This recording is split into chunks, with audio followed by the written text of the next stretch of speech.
বাংলাদেশের ওয়ানডে দলকে সেরা অবস্থানে নিয়ে যেতে চান মেহেদী হাসান মিরাজ। 1 বছরের জন্য অধিনায়ক হওয়ার পর প্রথম সংবাদ সম্মেলনে টাইগার অলরাউন্ডার জানান, সাবেক অধিনায়কদের কাছ থেকে পাওয়া অভিজ্ঞতা কাজে লাগাতে চান তিনি। SM আশরাফের report. 2016-তে অনূর্ধ্ব-19 বিশ্বকাপে অধিনায়কত্ব করল জাতীয় দলের হয়ে মিরাজ প্রথম এই দায়িত্ব পালন করেন গত বছর নভেম্বরে। শান্তর চোট পাওয়ায় আফগানিস্তানের বিপক্ষে শারজায় একটি ওয়ানডেতে অধিনায়কত্ব করেন তিনি। এরপর ওয়েস্ট ইন্ডিজে 2টি টেস্ট ও 3 ওয়ানডেতেও অধিনায়ক ছিলেন। তবে এবার তার দায়িত্বটা 1 বছরের জন্য।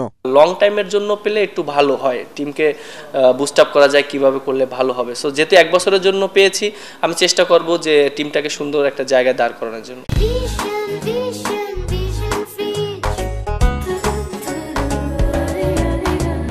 এ সময় তিনি বলেন, অধিনায়ক হিসেবে তার মূল লক্ষ্য থাকবে দলকে জেতানো, নিজের ব্যক্তিগত পারফরম্যান্স মুখ্য নয়।